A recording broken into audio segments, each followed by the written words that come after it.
నమస్కారం. నా పేరు వినయ్ కుమార్. దూరదర్శన్ వార్తలకు స్వాగతం. ముందుగా ముఖ్యాంశాలు చూద్దాం.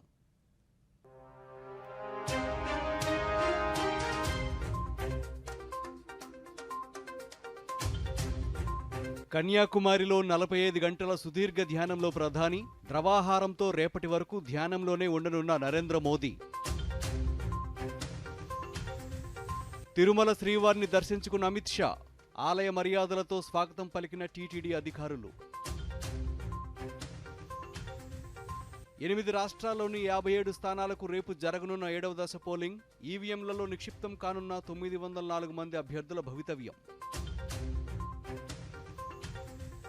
కొనుగోళ్ల మద్దతుతో వరుస నష్టాల నుంచి లాభాల్లోకి స్టాక్ మార్కెట్ సూచీలు. డాలర్తో రూపాయి మారకం విలువ ₹83.49. దేశవ్యాప్తంగా కొనసాగుతున్న భానుడి ప్రతాపం. వడదెబ్బ వల్ల ఒక్కరోజులో 54 మంది మృతి. ఇక వివరాలు చూద్దాం.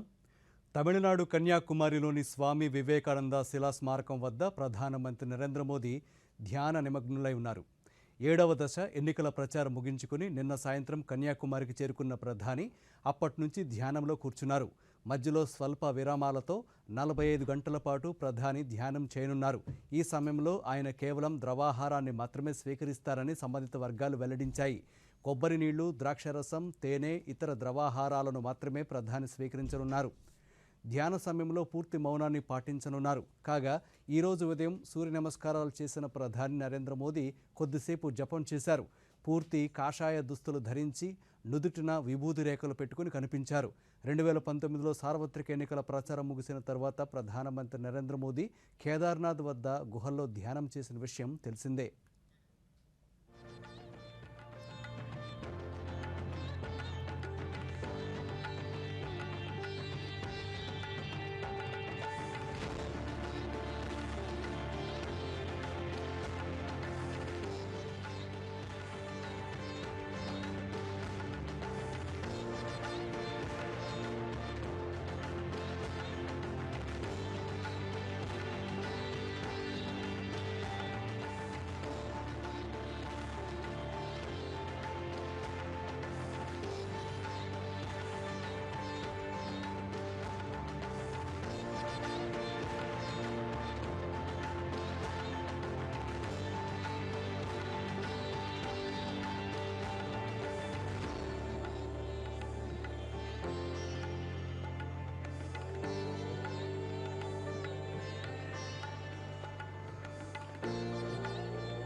కేంద్ర హోంశాఖ మంత్రి అమిత్ షా ఈరోజు తిరుమల శ్రీవారిని దర్శించుకున్నారు. సతీ సమేతంగా ఆలయానికి చేరుకున్న కేంద్ర మంత్రికి ఆలయ అధికారులు స్వాగతం పలికారు. శ్రీవారిని దర్శించుకున్న అనంతరం రంగనాయక మండపంలో పండితులు వేదాశీర్వచనాలు అందించగా ఆలయ అధికారులు తీర్థ ప్రసాదాలు శేషవస్త్రంతో సత్కరించారు. కేంద్ర మంత్రి పర్యటన నేపథ్యంలో పటిష్ట భద్రతా ఏర్పాట్లు చేశారు. పలువురు బీజేపీ నేతలు కేంద్ర మంత్రి వెంట స్వామివారిని దర్శించుకున్నారు.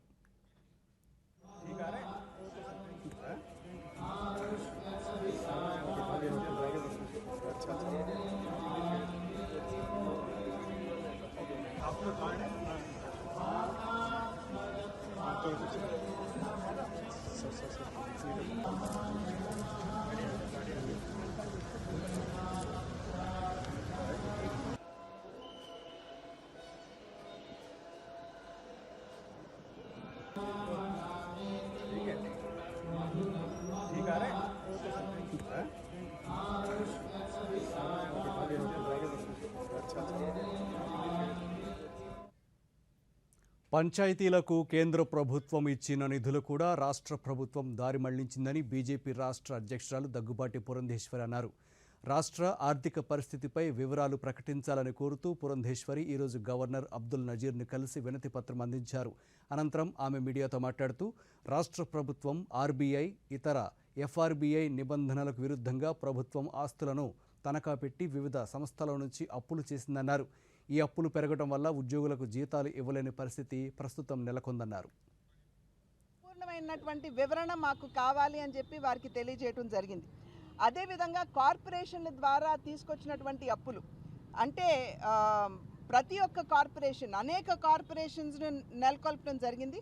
కనుక కార్పొరేషన్ల వారీగా ఏ మేరకు అప్పులు తీసుకొచ్చారు అనేటువంటి వివరణ కావాలి అని చెప్పి వారందరికీ కూడా స్టాండింగ్ బిల్స్ ఏవైతే ఉంటాయో వాటిని కూడా దానికి సంబంధించినటువంటి వివరణ కూడా సిఎస్ ఇవ్వాలి అని చెప్పి అడగడం జరిగింది.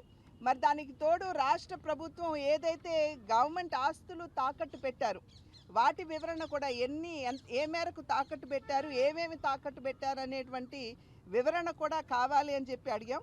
అదేవిధంగా రాష్ట్ర ప్రభుత్వం సోవెనియర్ గ్యారంటీగా నిలబడి తీసుకొచ్చినటువంటి అప్పులు, ఎందుకంటే ఇది చాలా చాలా ప్రమాదం. మనకి రేపు ప్రతిదీ కూడా గవర్నమెంట్ కట్టవలసినటువంటి నేపథ్యంలో సావరెన్ గ్యారంటీ ప్రభుత్వం ఇచ్చినటువంటి నేపథ్యంలో ఎన్నికల కౌంటింగ్ జూన్ 4న జరగనున్న నేపథ్యంలో రాష్ట్ర సచివాలయంలోని మంత్రుల ఛాంబర్ల స్వాధీనానికి సాధారణ పరిపాలనా శాఖ ఆదేశాలు జారీ చేసింది. జూన్ 3వ తేదీన మంత్రుల ఛాంబర్లను స్వాధీనం చేసుకోనున్నట్లు తెలిపింది. ఈ నేపథ్యంలో సచివాలయంతో సహా మంత్రుల పేషీల నుంచి ఎలాంటి సామాగ్రిని బయటకు తీసుకెళ్లొద్దని స్పష్టం చేసింది. తమ అనుమతి లేకుండా పత్రాలు, వస్తువులు తీసుకెళ్లొద్దని పేర్కొంది. మంత్రుల పేషీలు, ప్రభుత్వ శాఖల్లోని ఫైళ్లు తరలించేందుకు వీల్లేదని తేల్చి చెప్పింది. సచివాలయం నుంచి వెళ్లే అన్ని వాహనాలను తనిఖీ చేయాలని ఎస్పీఎఫ్ సిబ్బందిని ఆదేశించింది. జూన్ 3న మంత్రుల పేషీలకు తాళాలు వేస్తామని సాధారణ పరిపాలన శాఖ ఉత్తర్వులో స్పష్టం చేసింది.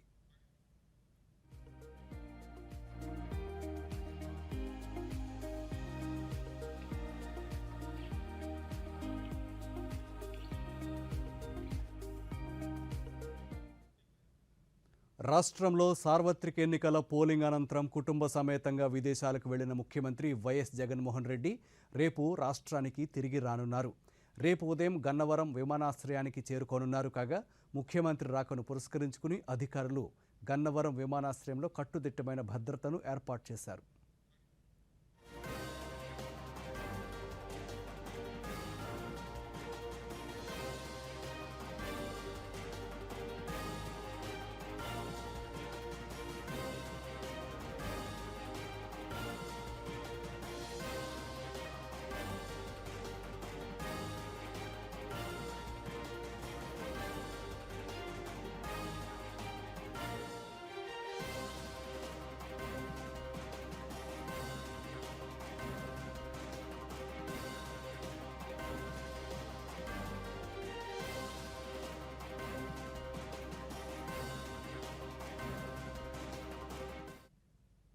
జూన్ 4వ తేదీ ఓట్ల లెక్కింపు కోసం ఏలూరు జిల్లాలో అన్ని ఏర్పాట్లు పూర్తి చేశామని జిల్లా ఎన్నికల అధికారి వి ప్రసన్న వెంకటేష్ అన్నారు.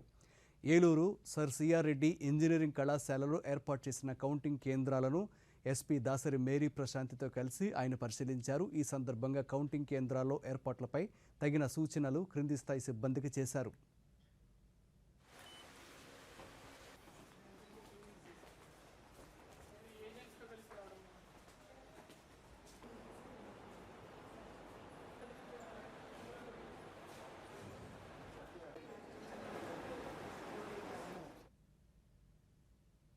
విరామం తీసుకుందాం.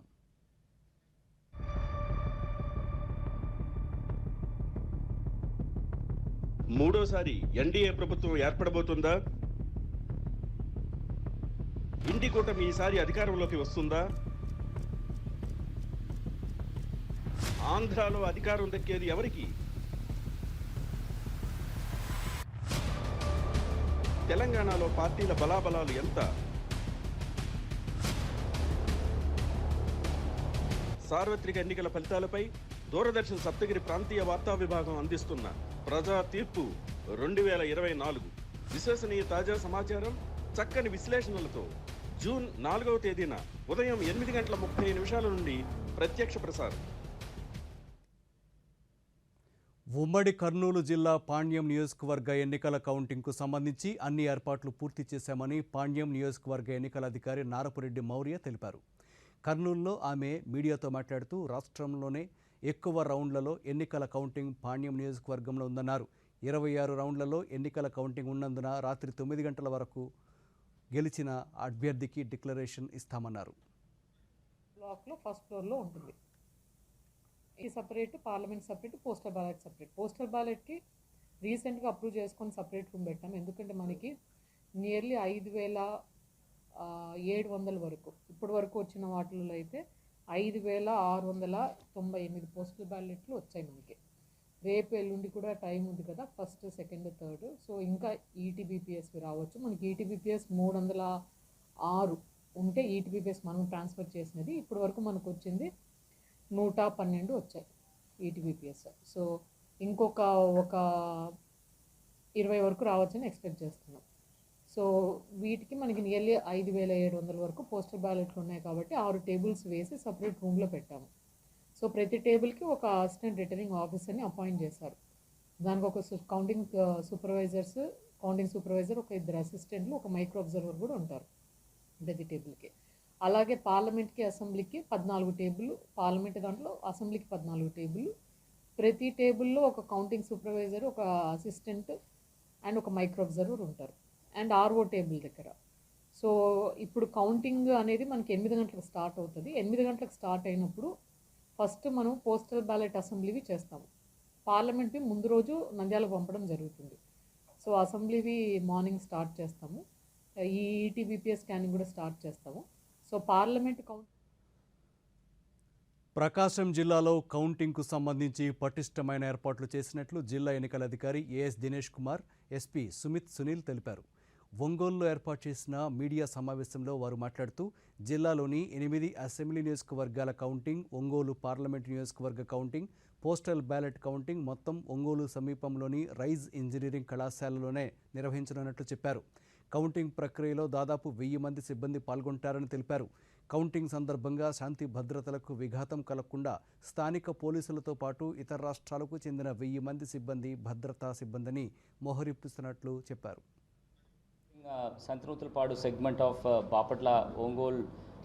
బాపట్ల పీసీ కూడా అక్కడే కౌంటింగ్ చేయడం జరుగుతుంది. ఈ కౌంటింగ్లో ఈవీఎంస్ కౌంటింగ్ ఒక part, second postal ballot second part of counting, and ETBBS అంటే మనకి ఆర్మ్డ్ ఫోర్సెస్కి మనం ఎలక్ట్రానిక్లీ ట్రాన్స్ఫర్ చేసిన ఓట్స్ అన్నీ కూడా మళ్ళీ వాళ్ళు ఓట్ వేసేసి పోస్ట్ ద్వారా మనకి పంపించిన ప్రాసెస్, ఈ 3 ప్రక్రియ కూడా ఈ బిల్డింగ్లో చేయడం జరుగుతుంది. ప్రతి ఒక్క అసెంబ్లీ కాన్స్టిట్యున్సీస్కి plus assembly segment of Ongole parliament కాన్స్టిట్యున్సీస్కి ఉంటున్న EVMs, postal ballot and ETBBS అన్నీ కూడా కౌంటింగ్ కావాల్సిన ప్రతి ఒక్క ఏర్పాట్లు చేయడం జరిగింది. 8 halls for EVMs for assembly constituencies and another 8 halls for EVMs of parliament segments. ఇది మాత్రం కాకుండా 8 పోస్టల్ బ్యాలెట్కి కావాల్సిన సెపరేట్ హాల్స్ ఇక్కడ పెట్టడం జరుగుతుంది. ఈవీఎం హాల్స్లో 14. విజయనగరం జిల్లాలో ఎన్నికల కౌంటింగ్ను సజావుగా నిర్వహించేందుకు అన్ని ఏర్పాట్లు పూర్తి చేసినట్లు జిల్లా ఎన్నికల అధికారి ఎస్ నాగలక్ష్మి తెలిపారు. కౌంటింగ్ కేంద్రాలను పరిశీలించిన అనంతరం విజయనగరంలో ఆమె మీడియాతో మాట్లాడుతూ కౌంటింగ్ రోజున జిల్లా వ్యాప్తంగా 144 సెక్షన్ అమల్లో ఉంటుందన్నారు. ఎవరైనా శాంతి భద్రతలకు విఘాతం కలిగిస్తే వారిపై కఠిన చర్యలు తీసుకుంటామని హెచ్చరించారు. కౌంటింగ్ కేంద్రాల వద్ద 3 అంచెల భద్రతా వ్యవస్థ ఉంటుందన్న నాగలక్ష్మి ఆయా పార్టీల ఏజెంట్లందరూ జూన్ 4న ఉదయం 6:30 గంటలకే కేంద్రాల వద్దకు చేరుకోవాలని సూచించారు. పోస్టల్ బ్యాలెట్ స్టార్ట్ అయిన హాఫ్ అన్ అవర్ తర్వాత ఈవీఎం కౌంటింగ్ అనేది కూడా మనం స్టార్ట్ చేయడం జరుగుతుంది. అండ్ ఈ కౌంటింగ్ కేంద్రాల్లో మనము security arrangements 3 tier security arrangements చేయడం జరిగింది.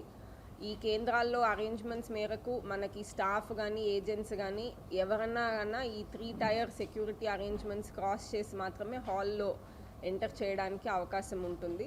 సో అందుకే మనకి సిబ్బంది అన్న ఏజెంట్స్ అన్న ఖచ్చితంగా మనకి 6:30 కల్లా అక్కడ కౌంటింగ్ సెంటర్ దగ్గర ఉండాలని చెప్పి అందరికీ కూడా మీడియా ద్వారా కూడా కోరుకుంటున్నాను. ఎందుకంటే సెక్యూరిటీ చెక్ అంతా క్రాస్ చేసుకోవాలి. ప్లస్ సెక్యూరిటీ చెక్లో మనము ఎటువంటి ఎలక్ట్రానిక్ డివైసెస్ అనేది ఏది కూడా అలౌ చేయము. సో ఎలక్షన్ కమిషన్ గైడ్లైన్స్ మేరకు కౌంటింగ్ కేంద్రాల్లో ఎక్సెప్ట్ ఆర్ఓస్ రూమ్లో, తర్వాత మనకి ఆన్లైన్లో ఏదైతే ఎన్కోర్ కానీ తర్వాత ఈటీపీబీఎస్ చేయడానికి పద్ధతి పెట్టున్నామో అంతవరకు మాత్రమే ఓటీపీ పర్పస్ కోసము మొబైల్. మరొక స్వల్ప విరామం. మావయ్య ఇవన్నీ అవును, ఏళ్ల తరబడి ఊరికే పడున్న వస్తువుల్ని తీసి పారేయాలి. ఇది కూడా తాతయ్య గారి పాత పాస్బుక్ ఇంకా ఎఫ్డి. అరే, ఇది ఇలాగే ఉండిపోయింది. డబ్బు పోయిందా? లేదు, ఉపాయం ఉంది. బ్యాంక్ ఖాతాని నడిపిస్తూ ఉండాలి, లేకపోతే ఖాతా ఇనాపరేటివ్ అయిపోతుంది. అలాంటప్పుడు బ్యాంకుతో సంప్రదించి ఖాతాని క్రియాశీలంగా చేయించి ఉండిపోయిన మీ మొత్తాన్ని వడ్డీతో సహా క్లెయిమ్ చేసుకోండి. ఇది అరే ఆర్బీఐ అంటుంది, విషయాలు తెలుసుకోండి, జాగరూకంగా ఉండండి. బాగా చెప్తున్నారు. Welcome back. జూన్ 4న జరగనున్న ఓట్ల లెక్కింపు నేపథ్యంలో కౌంటింగ్ కేంద్రాల వద్ద శాంతి భద్రతల పరిరక్షణకు అధిక ప్రాధాన్యత ఇస్తున్నట్లు పల్నాడు జిల్లా ఎస్పీ మల్లికా గార్గ్ తెలిపారు. జిల్లా వ్యాప్తంగా రేపటి నుంచి 144 సెక్షన్ అమలు చేయనున్నట్లు చెప్పారు. నర్సరావుపేటలో పోలీసు కవాతు నిర్వహించిన అనంతరం ఎస్పీ మాట్లాడుతూ ప్రజలు తమకు కావలసిన నిత్యావసరాలను ముందే కొనుగోలు చేసుకోవాలని సూచించారు. కౌంటింగ్ కేంద్రాల్లో అల్లర్లు సృష్టించే వారిపై తక్షణమే రౌడీ షీట్ ఓపెన్ చేస్తామన్నారు.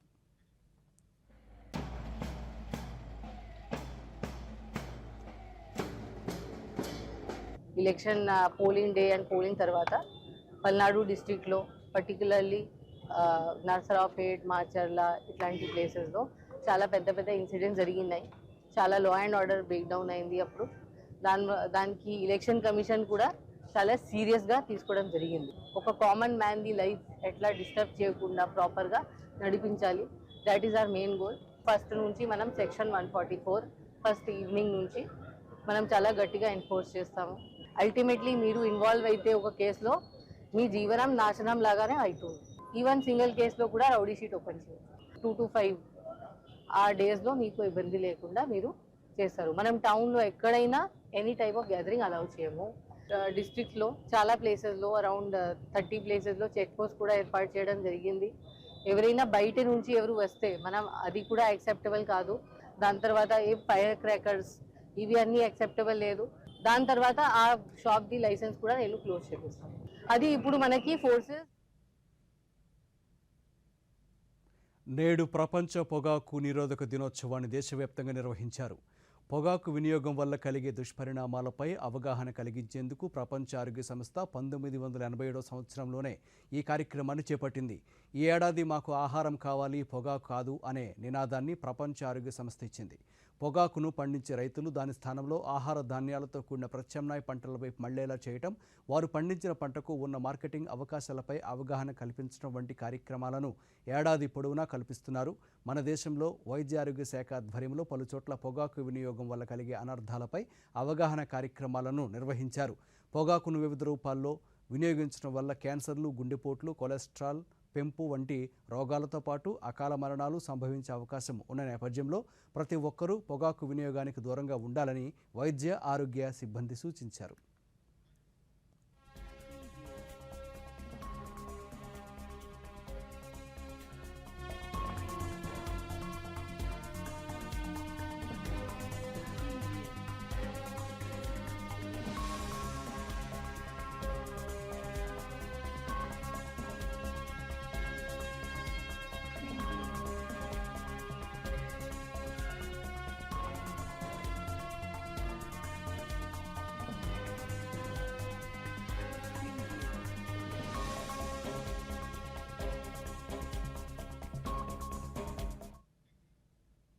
పొగాకును ఏ రూపంలో వినియోగించిన తీవ్ర అనారోగ్య సమస్యలు తప్పవని చిత్తూరు జిల్లా వైద్య ఆరోగ్య శాఖ అధికారి వెంకటప్రసాద్ అన్నారు. ప్రపంచ పొగాకు నిరోధక దినోత్సవాన్ని పురస్కరించుకుని చిత్తూరులోని ప్రభుత్వాసుపత్రి నుంచి దర్గా సర్కిల్ వరకు వైద్య ఆరోగ్య సిబ్బంది అవగాహన ర్యాలీ నిర్వహించారు. అనంతరం వెంకటప్రసాద్ మీడియాతో మాట్లాడుతూ పొగాకు వినియోగం వల్ల రక్తంలో నికోటిన్ శాతం పెరుగుతుందన్నారు. దీనివల్ల గుండె జబ్బులు, క్యాన్సర్లు, పక్షవాతాలు, శ్వాసకోశ వ్యాధులు వచ్చే అవకాశం ఉందన్నారు. పొగాకు వాడకం ఆపిన వారి ఆరోగ్యం మెరుగుపడుతుందన్నారు. కొలెస్ట్రాల్ పెరుగుతుంది, బ్రెయిన్ స్ట్రోక్ వస్తుంది, హార్ట్ అటాక్స్, హార్ట్ స్ట్రోక్స్ వస్తుంది. అన్నిటికీ మూల కారణము ఈ పొగాకు. ఈ క్యాన్సర్ కూడా వచ్చేదానికి ఎక్కువగా ఆస్కారం ఉంది. దవడ క్యాన్సరు, ఎస్పెషల్లీ లంగ్ కార్సినోమా, మేల్స్లో లంగ్ కార్సినోమా వచ్చేదానికి ఎక్కువగా ఆస్కారం ఉంది. కాబట్టి ఈ పొగాకు వ్యతిరేక దినంగా ఈరోజు గుర్తించి ఈరోజు మనము ఈ రోజు నుంచి నేను పొగాకు తాగను అని ప్రతిజ్ఞ చేయించినాము. కనీసం ఎవరైనా ఒక నిర్ణయం తీసుకొని ఈ రోజు నుంచి పొగాకు తాగకూడదని ఒక నిర్ణయం తీసుకొని ఆపితే వాళ్ళ జీవితం. సార్వత్రిక ఎన్నికల తుది దశ పోలింగ్ రేపు జరగనుంది. మొత్తం 8 రాష్ట్రాలు, కేంద్రపాలిత ప్రాంతాల్లో జరిగే ఈ పోలింగ్ కోసం కేంద్ర ఎన్నికల సంఘం ఏర్పాట్లు పూర్తి చేసింది. సమస్యాత్మక ప్రాంతాల్లో కేంద్ర బలగాలతో ప్రత్యేక భద్రతను ఏర్పాటు చేశారు. రేపు ఉదయం 7 గంటలకు ప్రారంభమయ్యే పోలింగ్ ప్రక్రియ సాయంత్రం 5 గంటల వరకు జరగనుంది. తుది దశలో మొత్తం 8 రాష్ట్రాలు, కేంద్రపాలిత ప్రాంతాల్లోని 57 లోక్సభ స్థానాల్లో ఓటర్లు తమ హక్కును వినియోగించుకోనున్నారు. తుది దశ పోలింగ్ జరగనున్న రాష్ట్రాల్లో ఉత్తరప్రదేశ్, బీహార్, హిమాచల్ ప్రదేశ్, పంజాబ్, ఒడిశా, పశ్చిమ బెంగాల్, జార్ఖండ్, ఛత్తీస్గఢ్లు ఉన్నాయి. 57 స్థానాలకు వివిధ పార్టీలకు చెందిన మొత్తం 904 మంది అభ్యర్థులు పోటీ పడుతున్నారు.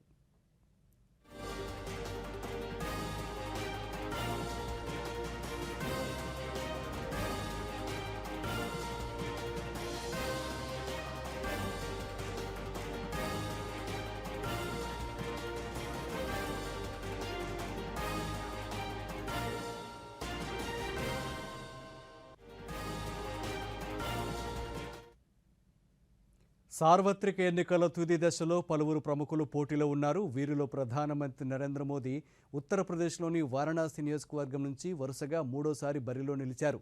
హిమాచల్ ప్రదేశ్లోని మండి నియోజకవర్గం నుంచి బీజేపీ అభ్యర్థిగా సినీ నటి కంగనా రనౌత్, హిమాచల్ ప్రదేశ్లోని హమీర్పూర్ నియోజకవర్గం నుంచి కేంద్ర మంత్రి అనురాగ్ సింగ్ ఠాకూర్, పశ్చిమ బెంగాల్లోని డైమండ్ హార్బర్ నియోజకవర్గం నుంచి తృణమూల్ కాంగ్రెస్ నాయకులు ముఖ్యమంత్రి మమతా బెనర్జీ మేనల్లుడు అభిషేక్ బెనర్జీ పోటీ చేస్తున్నారు. బీహార్లోని పాటలీపుత్ర నియోజకవర్గం నుంచి రాష్ట్రీయ జనతాదళ్ పార్టీ అధినేత పూర్వ ముఖ్యమంత్రి లాలూ ప్రసాద్ యాదవ్ కుమార్తె మిసా భారతి పోటీలో ఉన్నారు. అలాగే బీహార్లోని పాట్నా నియోజకవర్గం నుంచి బీజేపీ సీనియర్ నాయకులు కేంద్ర మంత్రి రవిశంకర్ ప్రసాద్ పోటీ చేస్తున్నారు. పంజాబ్లోని జలంధర్ నియోజకవర్గం నుంచి పూర్వ ముఖ్యమంత్రి కాంగ్రెస్ పార్టీ సీనియర్ నాయకులు చరణ్జిత్ సింగ్ చన్నీ బరిలో ఉన్నారు.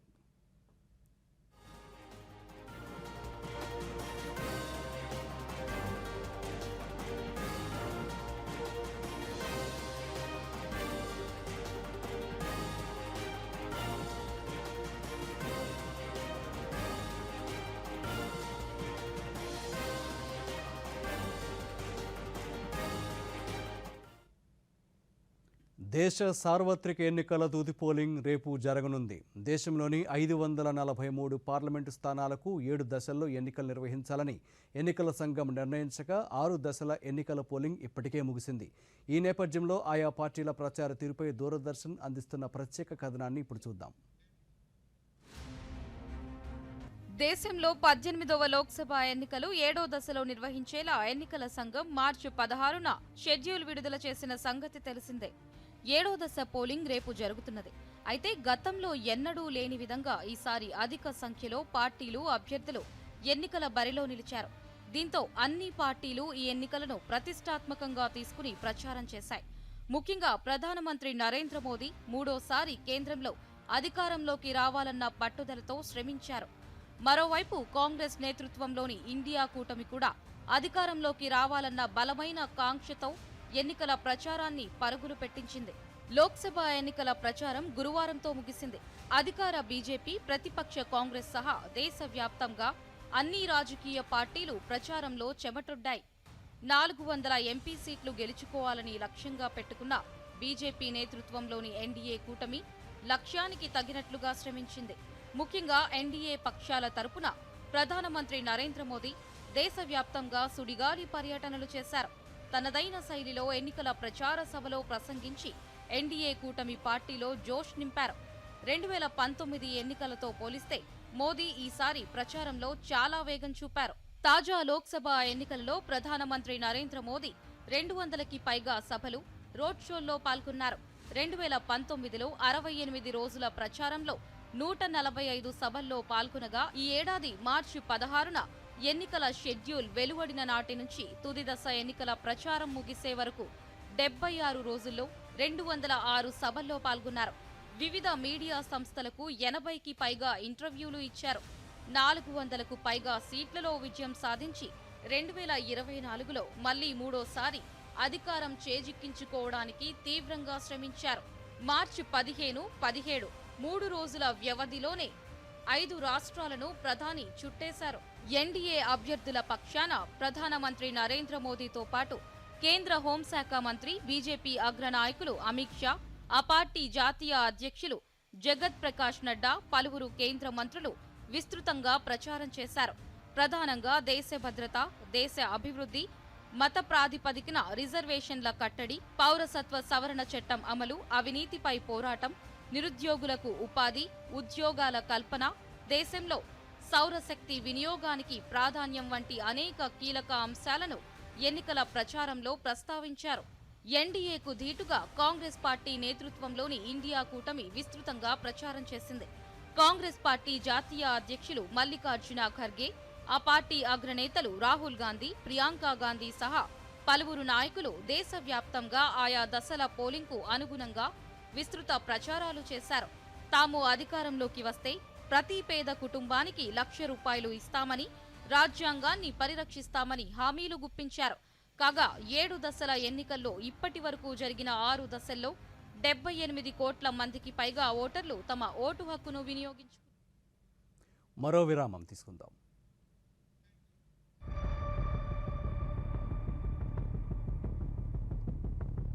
మూడోసారి ఎన్డీఏ ప్రభుత్వం ఏర్పడబోతుందా? ఇండి కూటమి ఈసారి అధికారంలోకి వస్తుందా? ఆంధ్రాలో అధికారం దక్కేది ఎవరికి? తెలంగాణలో పార్టీల బలాబలాలు ఎంత? సార్వత్రిక ఎన్నికల ఫలితాలపై దూరదర్శన్ సప్తగిరి ప్రాంతీయ వార్తా విభాగం అందిస్తున్న ప్రజా తీర్పు 2024 విశ్వసనీయ తాజా సమాచారం, చక్కని విశ్లేషణలతో జూన్ 4వ తేదీన ఉదయం 8:30 నుండి ప్రత్యక్ష ప్రసారం. దేశీయ స్టాక్ మార్కెట్ సూచీలు ఈరోజు స్వల్ప లాభాల్లో ముగిశాయి. జూన్ 1న ఎగ్జిట్ పోల్స్ అంచనాల నేపథ్యంలో స్టాక్ మార్కెట్లలో కొనుగోళ్ల కళ కనిపించింది. ముఖ్యంగా ఫైనాన్షియల్ షేర్లలో కొనుగోళ్లు సూచీలకు కలిసొచ్చింది. ఆఖర్లో అమ్మకాలలో లాభాలు పరిమితమైనప్పటికీ సూచీల 5 రోజుల వరుస నష్టాలకు బ్రేక్ పడింది. బాంబే స్టాక్ ఎక్స్చేంజ్ సెన్సెక్స్ 75 పాయింట్లు లాభపడి 73,885 పాయింట్ల వద్ద, నిఫ్టీ 42 పాయింట్లు లాభపడి 22,530 పాయింట్ల వద్ద ముగిశాయి. డాలర్తో రూపాయి మారకం విలువ ₹83.49గా ఉంది.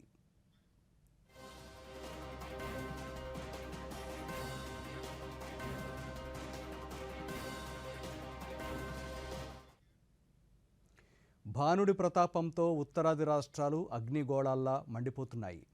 ఈ వేసవిలో పలు రాష్ట్రాల్లో ఇప్పటికీ ఉష్ణోగ్రతలు 50 డిగ్రీలు దాటేశాయి. 2 రోజుల క్రితం దేశ రాజధాని ఢిల్లీలో 52 డిగ్రీల ఉష్ణోగ్రతలు నమోదవగా, ఈరోజు నాగపూర్లో అత్యధికంగా 56 డిగ్రీల ఉష్ణోగ్రత నమోదైంది. గడిచిన 24 గంటల్లో వడదెబ్బ కారణంగా పలు రాష్ట్రాల్లో 54 మంది ప్రాణాలు కోల్పోయారు. బీహార్లో అత్యధికంగా 32 మంది మరణించగా, ఒడిశాలో 10, జార్ఖండ్లో 5, రాజస్థాన్లో 5, ఉత్తరప్రదేశ్లో 1, ఢిల్లీలో 1 మరణించారు. కాగా రానున్న 2 రోజుల్లో యూపీ, ఢిల్లీ, చండీగఢ్, హర్యానాలోని పలు ప్రాంతాల్లో దుమ్ము తుఫాన్లు వచ్చే అవకాశాలు ఉన్నాయని వాతావరణ శాఖ హెచ్చరికలు జారీ చేసింది.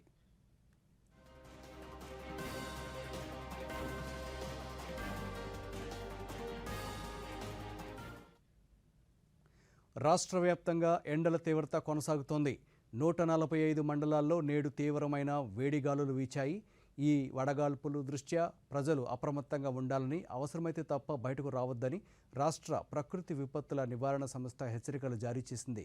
పగటిపూట వడదెబ్బ బారిన పడకుండా టోపీ, గొడుగు, టవల్, కాటన్ దుస్తులు ఉపయోగించాలని, వృద్ధులు, గర్భిణీలు, బాలింతలు తగిన జాగ్రత్తలు తీసుకుని అప్రమత్తంగా ఉండాలని అధికారులు తెలిపారు.